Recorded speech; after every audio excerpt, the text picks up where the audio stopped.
Fantastic.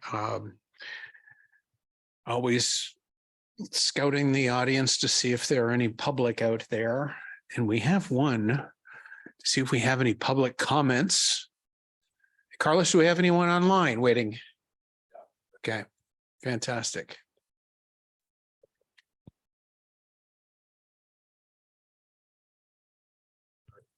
I kind of figured.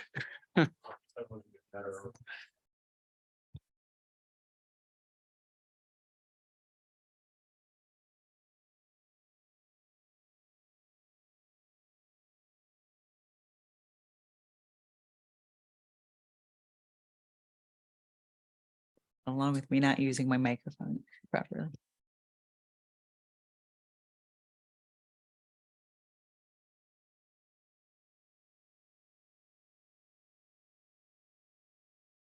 There we go. Okay, so Chair Patershek, I'm not sure that I really count as the public, but I am the new city manager. My name is Jennifer Yackley, and I have not had an opportunity to meet the Economic Development Commission members.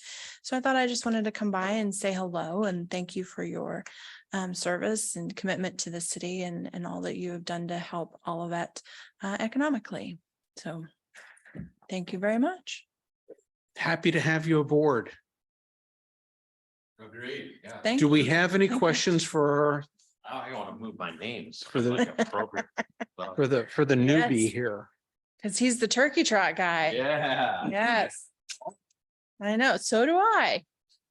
All right, well, thanks. All right. Well, Thanks for thank you coming. very much. I'm going to leave you in Carlos and Dawn and Jack's capable hands. It gets exciting. I know. I read the agenda. All right, thanks. All right, Carlos, I have comprehensive plan update. The next item on the agenda.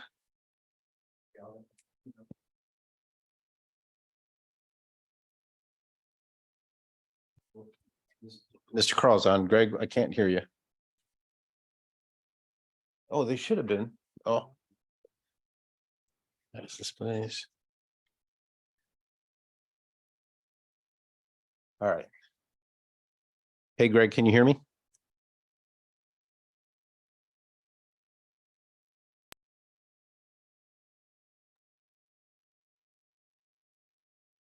Beat this thing.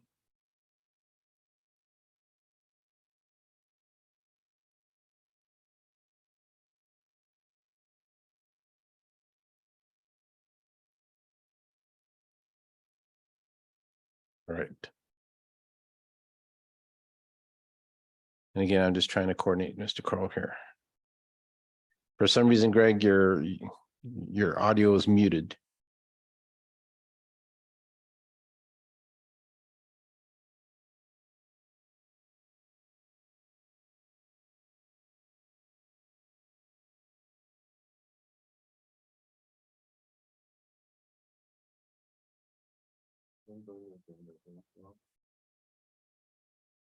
Oh, everybody should speak into the microphone and This hopefully. was off record, but Yeah, Now on the record, is anyone going to the grand opening tomorrow?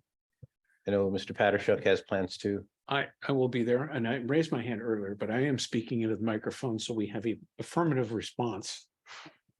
Thank you very much. Is there going to be food? I think is my big question.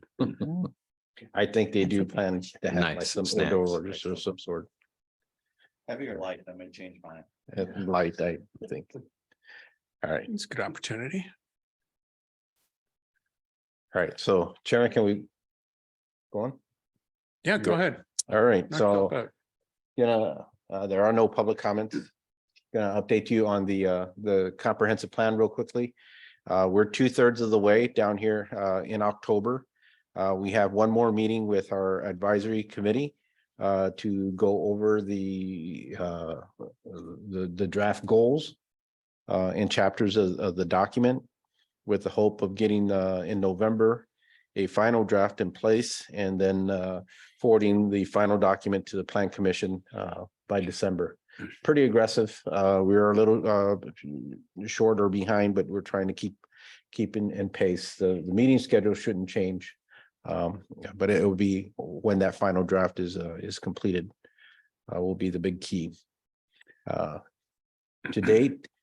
The goal of the comprehensive plan is to define the community's future. The current vision, and this has gone through the advisory commission, is that community matters, diversity is valued, the cost of living it should be affordable. We act sustainably, businesses thrive and respond, and our built environment connects us and reinforces our sense of space. It's kind of like our mission statement for land use improvements along in the community. The comprehensive plan will consist of 5 chapters: the livable built environment, resilient and equitable economy, healthy communities, harmony with nature, future land uses, and community design. Within each of these chapters will be specific goals. Within each of these specific goals will be certain strategies. I'm going to focus on chapter number 2, just kind of because being that we have the Economic Development Commission in place, and kind of talk about chapter 2. The goal is to be proactively lead economic development and redevelopment to create a diverse and resilient economy. Strategies to do that are to explore education and training opportunities, increase the city's role in business retention and attraction, encourage workforce diversity in public and private businesses, and maintain a diverse revenue base to ensure all of its economy is resilient to future impacts. Now, again, each of those chapters have different goals, and each of those goals have different strategies. These are the ones that focus specifically on the economy, and I just wanted to bring it to the EDC's attention and gathering the initial thoughts on that. What does strategy 1 mean as a city? To provide opportunities like for businesses in terms of what kind of services and things that we can offer as the city, whether it's incentives, whether it's through the occupancy process or permitting. And there, the other things are other activities that are available through the county, which is the primary role or agency of that. And Don, do you have any other to provide?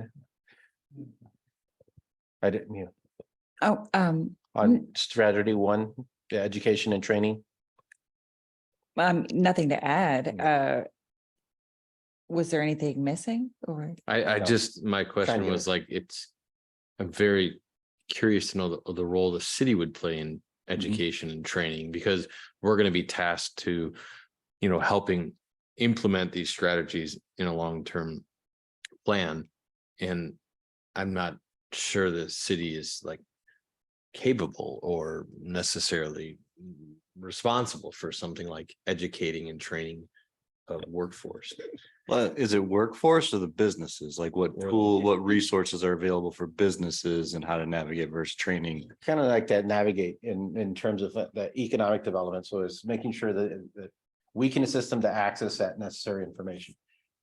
You're correct. We're not the expertise or in there on some of these, but for us, through the planning department to be aware of what's available out there and what we can direct businesses to do. Okay, I guess my second question is encourage workforce diversity in public and private businesses. I obviously support diversity in the workforce. How as a city are we going to encourage that? Are we going to provide incentives for that, or what's the thought behind that? That so far, it's a very good question, and that's one that we've kind of been in discussions with the consultants of, or I can understand strategy number 1 and what we can provide. Strategy number 3 gets a little bit out of our bounds.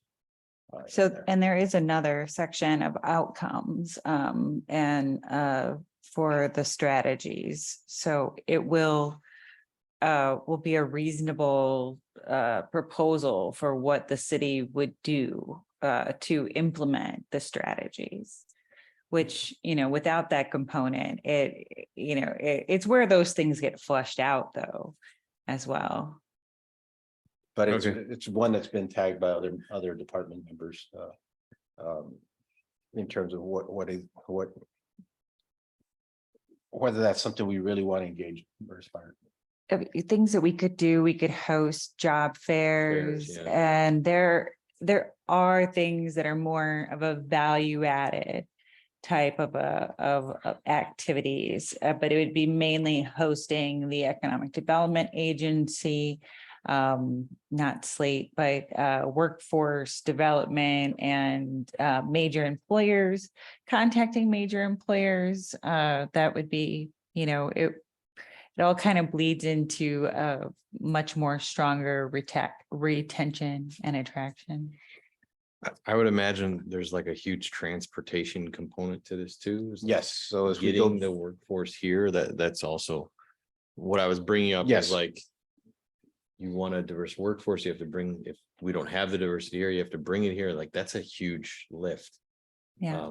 Okay, I see an opportunity to connect our residents to our local employers. That is what I see mainly and under the economic development portion of the whole overarching, community plan. But it needs to be fleshed out, and any kind of comments you have would be welcome.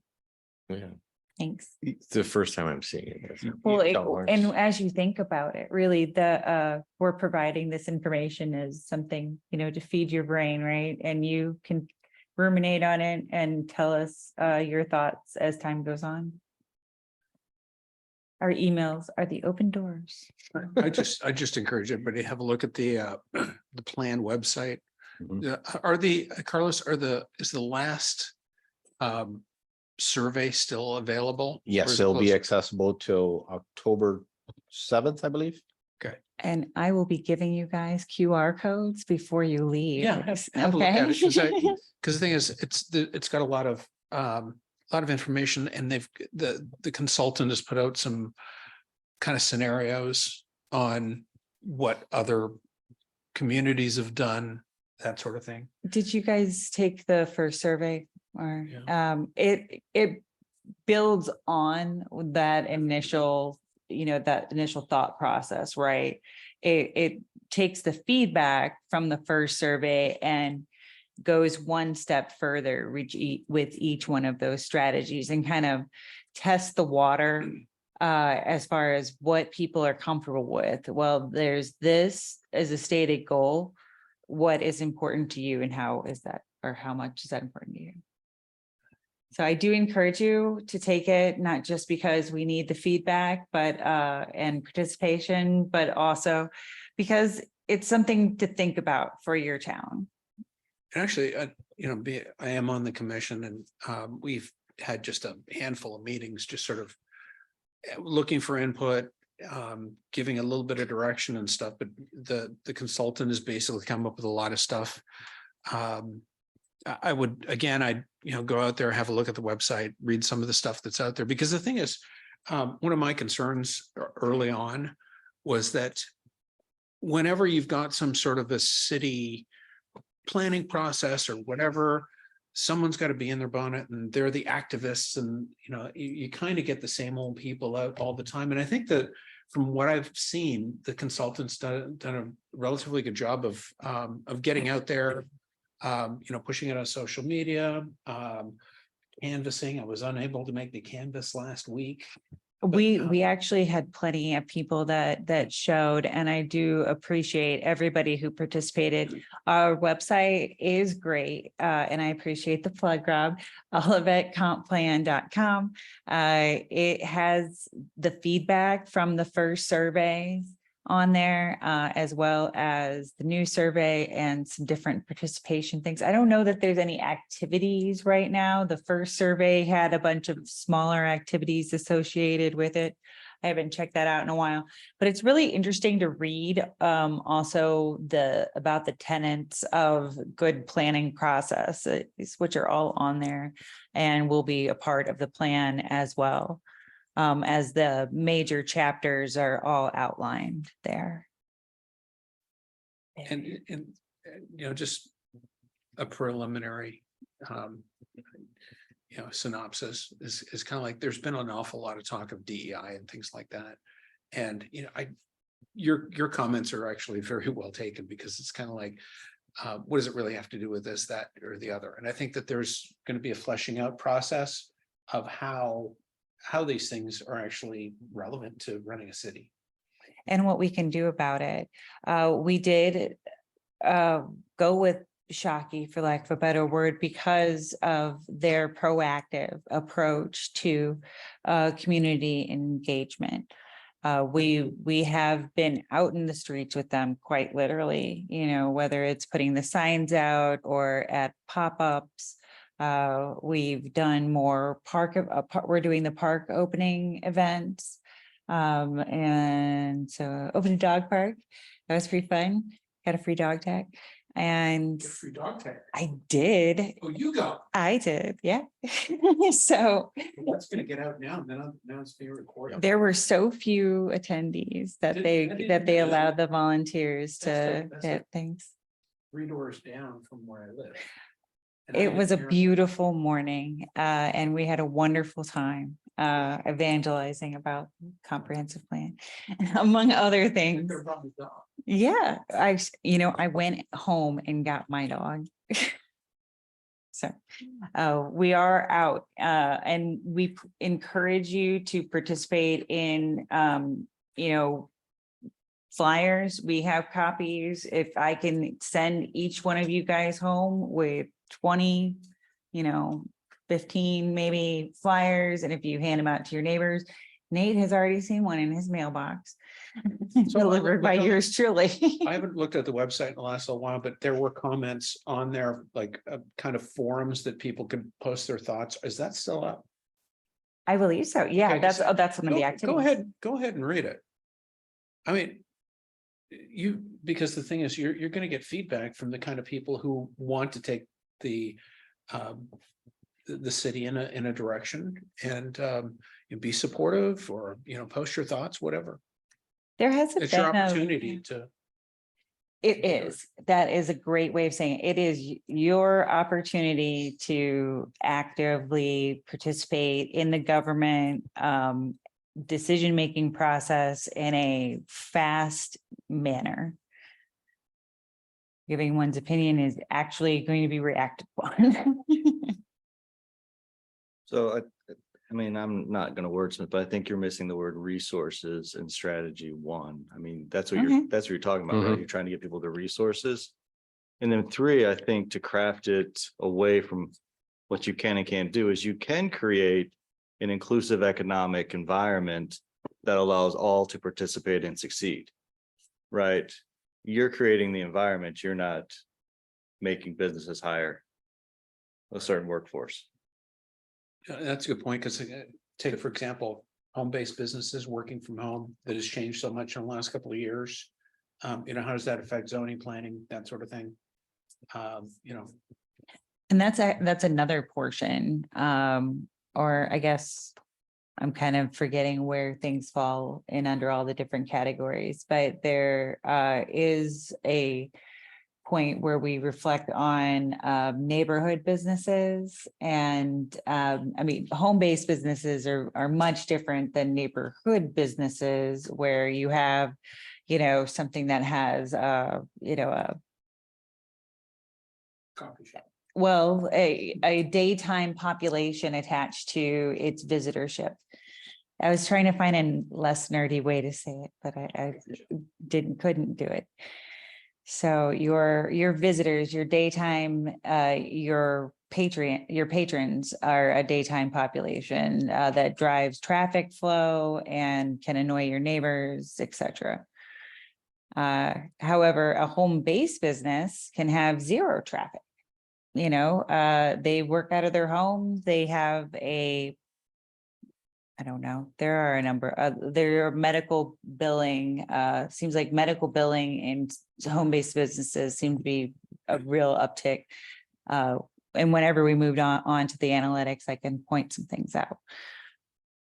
But I don't want to reflect or dwell too long. All right, Carlos, sounds good. All right. In terms of the engagement, they had a set process in there. And so far, it's been pretty good. We've had over 9,000 visitors to the website. Of course, that could be, somebody going on there multiple times in there. But of those 9,900 have contributed, so 10% is pretty good in there. Those contributors, 351 did the first vision survey. Then there's been people that have done the mapping activities and discussion forums.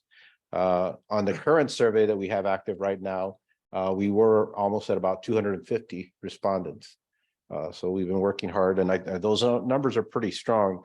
And the more we get, they're even stronger. But I did a comparison with other fellow communities that used a similar process and the same consultants, and we're getting a higher level of responsiveness on this than they experience. So, and then of course, when we did the community workshop in May, over 125 people were attended. And then the other thing was, we did do specific reach outs to renters, Asian Americans, and Black residents and business owners and people with environmental interests. We spent over 12 hours of what we call focus group meetings, where we invited people that had completed the survey, identified ethnicities, locations, and all that, and tried to dwell down into the numbers and thoughts in there, and they were pretty productive. And it's pretty impressive of how diverse our community is. It really is in that process. Again, Don noted we're currently working on the strategy survey. That's what's out right now in there. And the next steps, that strategy survey is good till I think October 7th. I know it says 9:30 there, but the advisory committee and Mr. Padushek, representing the Economic Development Commission, is meeting October 12th, so next Thursday. The goal is to have a draft plan open house by November 30th, and then a presentation before our plan commission before year's end, with the goal to get the council buy-in by early January. Still, that's pretty aggressive, pretty tight, and we're moving along there, but that's where we are in that process. Questions? How are we communicating the draft plan open house to the public? We kind of noted it in the recent newsletter, Yeah. and then we'll have more social media information to go out, and we will actively be at the Turkey Trot. Yeah, I as would means to- suggest at packet pickup, we have some big signage Yes. that says, hey, here, and like maybe even with some of the key pillars of the plan, and to have people, because we're gonna have 2,000 people walking Correct. through those doors. That would be good. And we have some boards. Yeah, So, cool. all right. Chairman, I have nothing else on that. If I guess moving right along. 5-year economic plan. this, Ms. Doty's gonna go over, well, actually, the first thing before going in their business communications. Oh, right. And one of the Sorry. things we wanted to talk to you about, there's nothing formal yet. Creve Corps annually gives out business awards, and we've been wanting to try to do that the past couple of years. They actually do the nomination process, have a system set up. I sent you the web link in there, and they have different groups. I'm not looking to do it exactly like them, but not reinvent the wheel either. And then the chamber actually does the award, or issues the award. What would happen is that if you're looking for input of the commission, if that's something we would like to do, utilize a similar process. We probably would have to, I would have to, budget fund something for the type of award that's given out in there. So I'm not sure we could do it within this fiscal year, but something we'd like to plan to, and kind of match Creve Corps when they issue their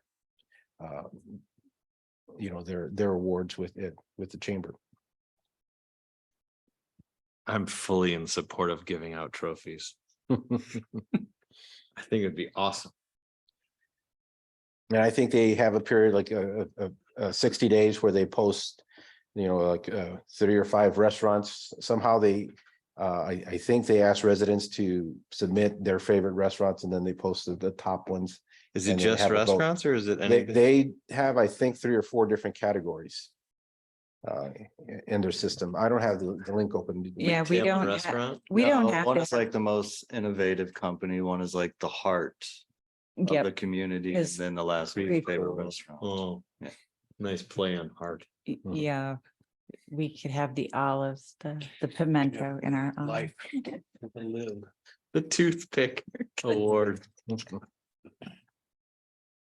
I love this So idea. we could have one for restaurants and one for just a business recognition, active. So basically, business this participant. would be like a survey, send it out.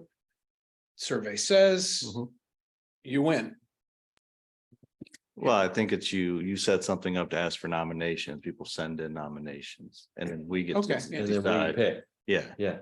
Oh, then we pick. Yeah. Oh, Well, this is getting more fun. we could do a combination also where we pick, business of the years and then we have a community choice award.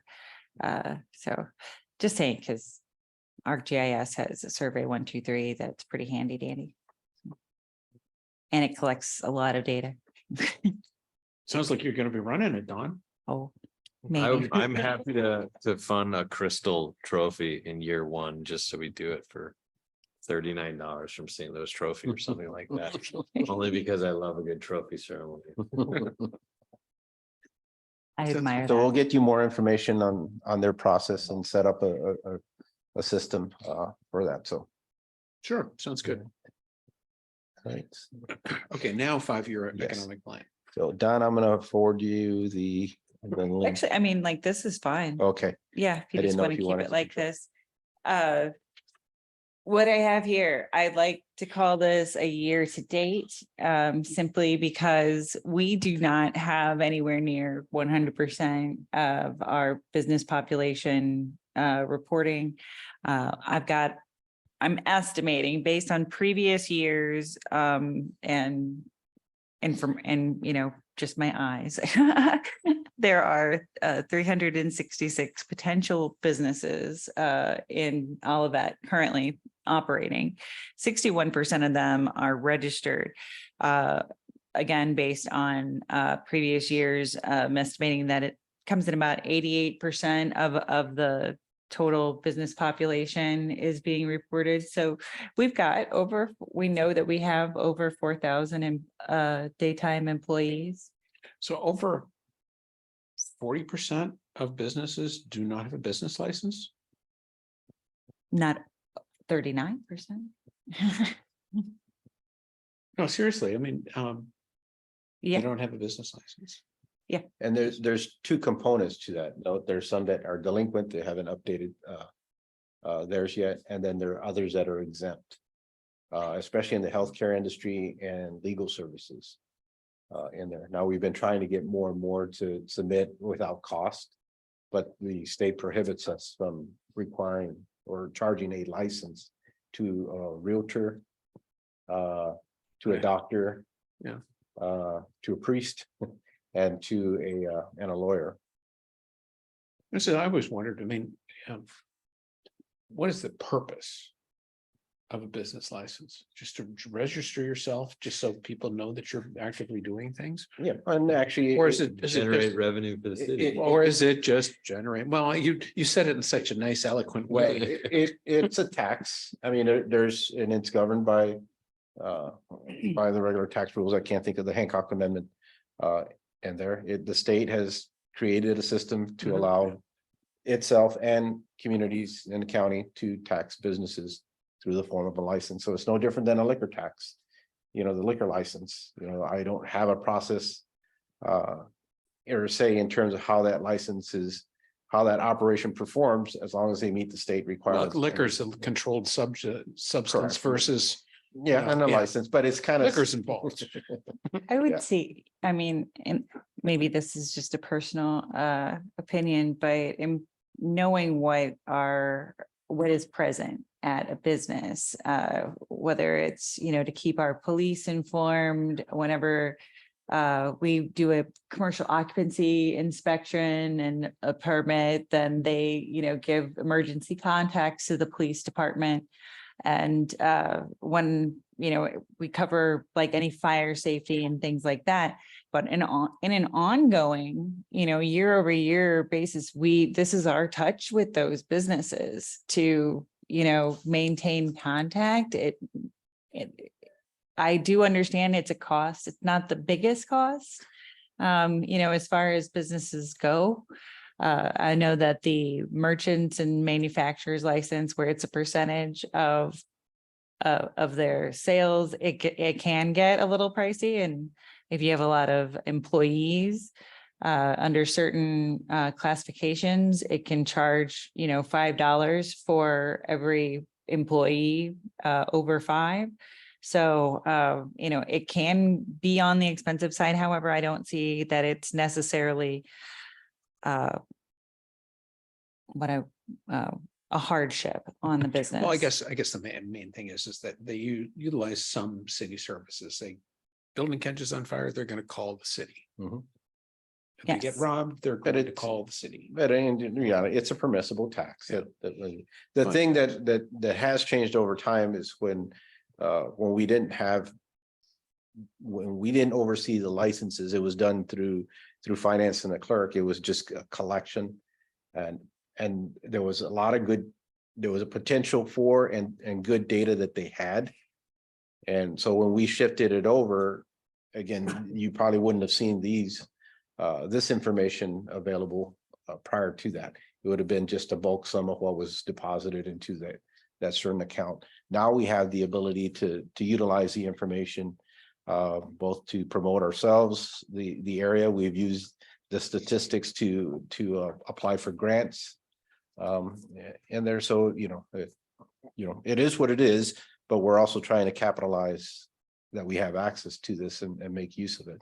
That was one of the things we found out with residential occupancies. It ended up being,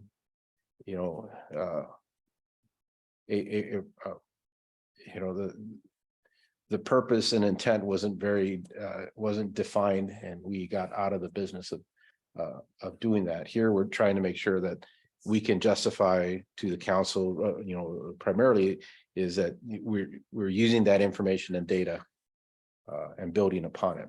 And so, What recourse do we have against the 39% of businesses? Granted, I Oh, yeah, understand yeah. that some of them qualify for a. no, some of it is, there are penalties for paying late.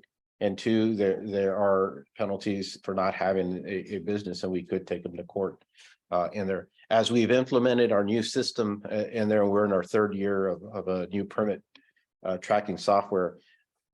We're getting better with our numbers and knowing that. I think we're still working on the process of following up and getting to everybody, but we're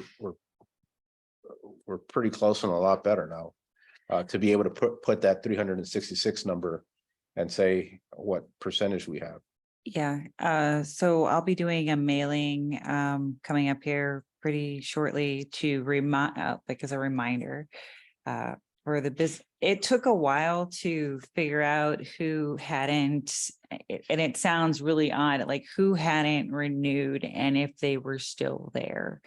Yeah. So that took quite some time, and we, it was largely just going through contacts. So we're trying to streamline, and it keeps getting smoother, and hopefully this will look a lot smoother. And if they don't have a business license, they can't get a trophy. Correct. True. No trophies. No trophy, no business license, no trophy. Hmm. Uh, I would use that as your header on that reminder. Well, what I was surprised about, as I nerd out about the numbers and the information for just a little bit, I was slightly fascinated that there are more businesses in Olive West than there are in Dealman Price, considering the number of employees in Dealman Price. It's just so many. I mean, you have the bulk of our largest employers in that area. And they are, largely light industrial, where Olive West are our high-rise office buildings. They're much smaller users, office tenants, and, I received a contact from a Notary Republic renewing her license today. So, and she actually moved in for that 101 from renew to lead. Because there were buildings, there are some buildings that are kind of massive, 9738, for instance. I think that's the address. There are so many potential businesses there, and it's kind of spurious on Google or, you know, whenever you start looking into the businesses, if they're still there or not. Any questions? And you can see the groupings, even for the home-based businesses, they tend to be located near more primary streets. I know that is kind of small, and I've definitely looked at that map many, many times. We have the top 10 employers down at the bottom. The business license subtype, that is a category that we ascribe. We have it under our business or under the code, the types of businesses. And we've looked at streamlining that at some point. However, we've just been so short-staffed that there hasn't been time for much. Yeah, and the big thing on that, and again, it is a tax. So any changes do require a vote. You know, we're going back to the public for vote. But if you look at the categories on that second page, and that you have over 2,000 saying we're all, you know, other, kind of reflects that our categories really aren't very efficient if everybody's falling under one umbrella. So that's something we want to take a look at. The other thing is the second one, the contractors, electricals, plumbers, roofers. You could have a home-based business that provides contracting services. They pay a flat fee. And you can have a contracting company that has over 400 employees and they pay that same flat fee just because how this ordinance is written. And it's not very equitable in that process in there. And then the goal isn't, you know, looking for ways to maximize revenue or so. It's just that it's not a very efficient process when it's applied.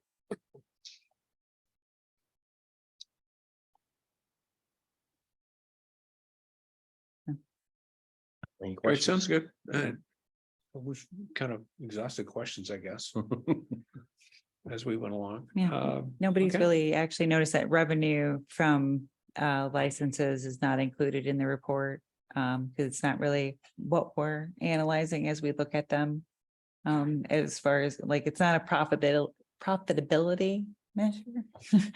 Perhaps Darren Mann, our CFO, might disagree, but it certainly isn't for the way that we're looking at the business license and what we're trying to do. It's not what we're looking at. Okay. All right. Thank you. Anything else on the 5-year plan, Carlos? Oh, Greg, did you have anything at all before we move on? He's having some audio problems. I just want to make sure yes, I know I didn't have anything. So Okay. that's great information. Oh, thanks. All right, fantastic. One quick last question. sure. What percentage of our budget is made up of revenue generated from business licenses? Let's see. It's, I bet you it's less than 1%. Yeah. it's less than 1%, right? Yeah, okay. Because the business license tax is 1/10%. So Got it. All right. Just wanted to double check. All right, sounds good. All right, moving on to other business. Carlos, we have some meeting minutes. Yes, Mr. Carlos has prepared, it was just the July 24th minutes are there. I'm just looking for a motion to accept. I'll make a motion to accept. I will second that motion. All right, thank you, gentlemen. Agreed. I would like to make a motion to accept it by using my microphone. I will again accept. I will again agree. All right, These are some detailed notes. Usually kind of this quality note. Who's the actual secretary of this this group. That's probably one of the things we need to do. Probably is go someone who's through not here. officers. Oh, I'm looking at the back. Oh, I am. That's why they're so good. Love All right. All right. Meetings and reports. Couple of updates. I'll start on the west side of town. And there, it's interesting, if you go on the City of Creve Core's website, they had that development of the Monsanto campus on the western side by the Chinooks. As that's moving along, there'll be a significant amount of housing units that would be brought in through that process. Creve Core also has a couple of other projects that are on the books in there at Ballas. In there for some more apartments and mixed use developments along there. And then if you go past 270, they have a couple other projects down by the old theater, the old Presbyterian Center too. And there, so we're seeing keeping an eye and staying in contact with what's going on in there, because it does affect us and affects the corridor as a whole. So now I'll jump to our neighbor to the east. Hold on, you said the first, like the big Monsanto, Mhm. you said housing, is it gonna be multi? You'll have both multifamily, high density, low density, and then some attached homes towards the south end. I want to Okay. say there was 1,000 units. in there, Wow. But I might be a little over exaggerating. Yeah, from what I understand, they're gonna have like a Main Street concept. Correct, kind of similar to. Yeah. Streets Like of St. what's like Charles. at Wildwood? Oh, No, like, Yeah, a little bit more like the streets of St. Charles, right off of the Missouri River and 270. Or even where, Okay. this is more commercial, but down near the gallery opposite where Craft and Barrel, Where? Crate and Barrel is, Mhm. that sort of thing, like Maggiano's right there. Maggiano's. second phase is finally coming 30 years later. I'm so Yeah. excited. Right. It's like these developers all hired the same consultant that said we needed apartments, and all of a sudden now we have 10,000 apartments that have been built in the last 3 years. I tell you what, though, they're booking up. That's good. And the thing is, I don't want to get into an apartment And I conversation. think in the Wall Street Journal, they were kind of indicating that they're finally starting to hit the saturation point. The rents aren't holding and the interest rates are impacting. And that does impact us because we have the development behind Chevy's. They were slated to start applying for their permits by late August. It's now October and they're doing value engineering. We have a meeting scheduled with them next week to get a status update of where they are in the process. And that was a 208 unit complex. Yeah, because Okay. just to keep just remind everybody that flipped. It was Opus, now it's someone else. Mhm. Opus sold their interest, I guess, in that development. Who is it now? Balboa, Balboa, and they do have a couple of projects in St. Louis and Kansas City. the Rocky Inn. Yes. So on our east side, I think our neighbors are also looking at some residential component to what they did on Olive. In there, they've had their ups and downs, but they have quite a bit of some casual dining that are going to be opening pretty soon. Chick-fil-A, Cane's, Panera, Chipotle, and First Watch. And that's all good for our residents along with Costco, it's right next door in there, but it's a different vision and a different development type. But I think it benefits our residents. I have to say this, though. I mean, I've driven by there a few times. Actually, I drove by there tonight. And I think Cane's is actually ready to open, I think. Yeah. I remember seeing the renderings and the topographic layouts and things like that. Nowhere near. But I will say this, I know it did flip from one developer to another. And it did take an awful lot of time. So, but it's just somewhat disappointing. It just really looks like buildings in a parking lot. They had a different vision, a different purpose. And I think, and again, I think our residents benefit from that proximity, but it's not the vision of the development or type that we would encourage along our portion of the Olive Corridor. Nothing wrong with it. It's just that our comprehensive plan looked at something with a little bit more density. And that takes a little bit more time. They're a little bit more complicated, which goes back to going back on our side at Olive and I-170. Tomorrow, of course, is the grand opening for the Clover in there. So we're excited about that. We issued the building permit for the first retail component that's up by the ramps. It's lot 3. It's about a 15,000 square foot building that will be anchored by 2 restaurant spaces on either end, and then at least 2 tenants in the central component. One of those anchors will be the Paris Baguette in there, and we have we just hadn't released their building permit plan until we had the shell up and going in there. Next door, he is in the developer is in conversation about combining lot 1 and 2 for a grocer in there, but we haven't received anything official or submitted yet. So I'll put it at that. And then we had, of course, the wine merchant open up at the Shops at Price Crossing. I hope everybody had a chance to go over to their ribbon cutting. They're pretty involved and active residents now. They are going to be providing teaching classes at our community center in there. So it's good to have them engaged. And they're in the industrial parks just north of Price, Paddle and Pickle. We have their permit hopefully ready this week to be issued so they can start their interior improvements. And then we have a Latch that is moving in right next door. And they're relocating from New York City and chose all of that. The neat thing about them was that they kind of noted, and even in the media, Latch chooses all of that as opposed to when we had Shanko, which was Shanko moving on Olive Boulevard in between I-170 and 270, just west of Lindbergh. So now they're using the name, and that's kind of cool. My understanding, they're kind of a competitor to Ring. The one of the chief officers was with Ring. What they do are the door handles and entrance,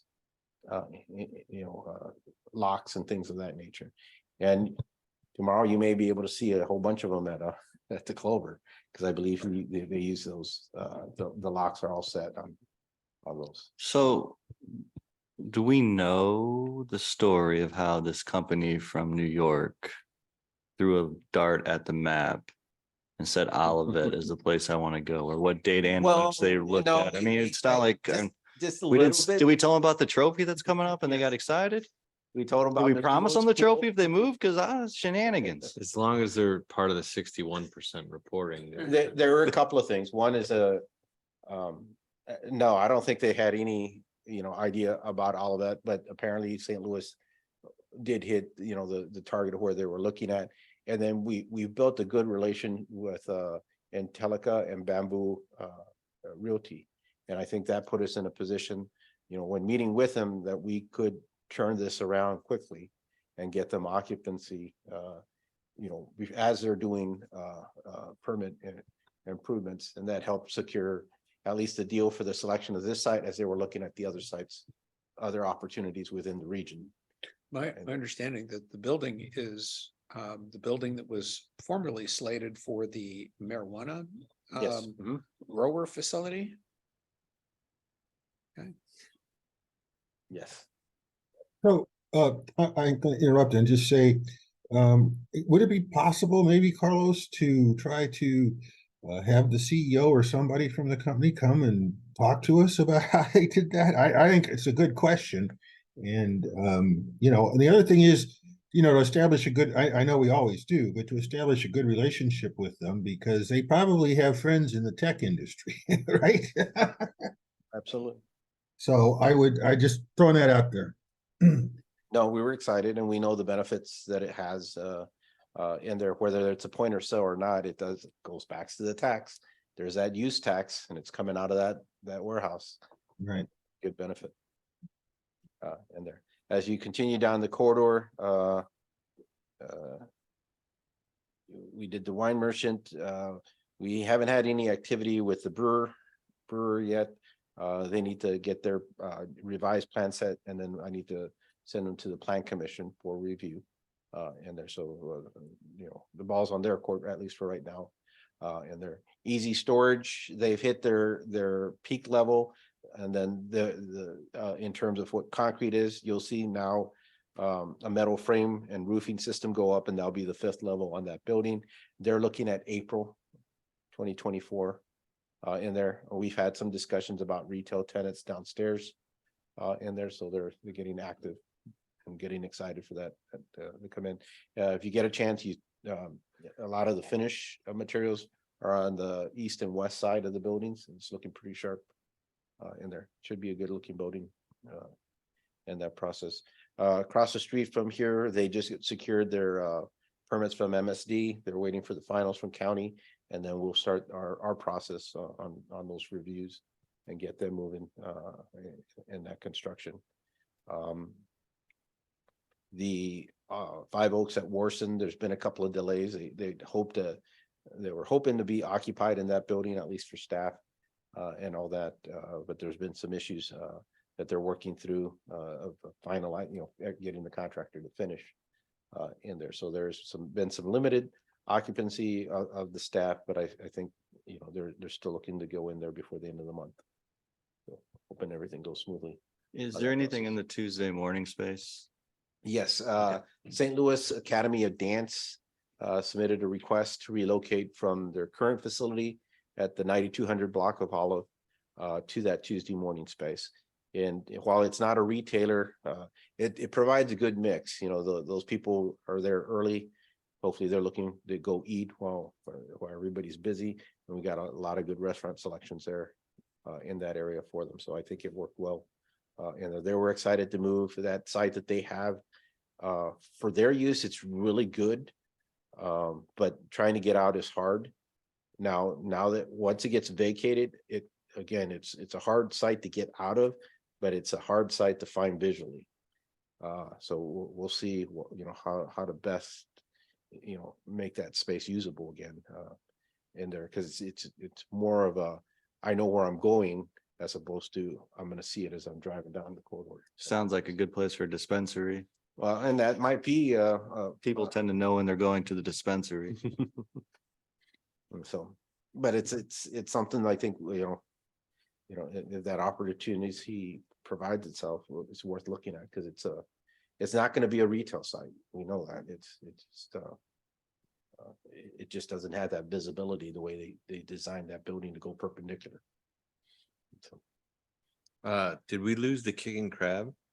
no, as far as I know, I think Is it they're in still there? operation, but limited hours. I'll have to double check. Okay. I know that they don't do lunch service anymore, Hmm. but I thought in the evenings that they were still open. No, okay. They're And then the very space busy. next to them is vacant. What? They're very busy. They are? Yeah. Okay, then maybe I was there at the wrong time. Yeah, At lunch, the probably. front windows are really dark. It's hard to see. Yeah. The- I mean, like if I drive by it in the evening, it's like a party. So, well, I know Shabu does really good. Oh, that place is Yeah. jumping. Yeah. It's just how many are at that corner. And then for some reason, the old Ray's Donuts and Taekwondo place just can't find a tenant, right? And again, it's a tough corner, a little Yeah. spot in that back area, but Next to the liquor store? That's Yeah. fine? Yeah. It's been empty for I don't know how long now. Is that where Ray's was? Yeah. Mhm. Oh, it's before my time. Could be a good spot for a dispensary too. There's a lot of parking. It's right next to Party City. They kind of have some symbiotic stuff. And the liquor store. And the liquor Kind of store. just get it all in one go. And Domino's. I mean, when Greg's our council liaison, I'll let him know. With that, we turn it over to Mr. Carl. Oh, okay. Well, I'm gonna turn it right back to Dave, tell us about the turkey trot. Why should I talk about it when we got him? you want to talk about turkey? You want to talk turkey? Sure, just Oh, tell us well- what's going on. Listen, we got the 10th annual turkey trot coming up this Thanksgiving. I would love to have you all there. We already have 250 runners. We're having the second running of the Founders Cup, which is local high school cross-country teams racing against each other. Last year Clayton won. Would really love to have the Ladue Horton Watkins team show up and win this year, but we'll see what happens. Sorry? They didn't show up last year? No, they showed up, they just didn't win. Oh, okay. Yeah, we don't want to lose. Yeah, it's gonna be a great event. There's vests for sale with the new logo, the 10th anniversary logo. It's gonna be hosted at our Stacy Park without any orange fencing up. So it's gonna have the tiny trot for little trotters running across the grass again this year, which is great. We have 4 different breweries showing up. And pack and pickup this year is gonna be shifted to the new 5 Oaks building on Warson. So we're gonna be highlighting not only the new building, but also our comprehensive plan with some signage that I was just told about. So it's gonna be a great turkey trot. We're really excited. The Springers from afar are still finding a way to run the event, which is amazing. And I'm very grateful that they're doing this. So, all right, that's all I got. I could not have done it that kind of justice, so. There you go. The other things I'll just bring up are curbside leaf pickup is gonna start in November. There'll be 4 passes this year. Coffee with the mayor is Wednesday, October 11th, and Beverly Tucker Knight will be giving a virtual tour of 5 Oaks. We talked about Turkey Trot. Villa Park opening on October 14th at 6 p.m., followed by a movie in the park at 6:30. So if you want to see the new improvements at Villa, there's a good reason to come out. And that's all I've got at the moment. Anybody have any questions? Okay, I guess that's it. All right, if there is nothing else, I got one more question. excellent, go Sorry. for it. Back to you, Carlos. Yes, sir. What is going on with the promised retail space at the Oliver? We have a meeting scheduled on Wednesday with that developer. Okay, the good. developers All on right. board. Sorry. So we'll get a better idea. There is within the developers agreement, there is no deadline date in there, and we're all kind of assuming that it was going to happen. The turnover was going to be pretty quick. So we'll get a better idea, by Wednesday afternoon. Excellent. Okay, sorry. Good question. Good question. My apologies. No apology needed. With that, if there's nothing else, we are adjourned. Thank All you. right, Shane. thanks, everyone. Thank you. See ya. See you, Greg.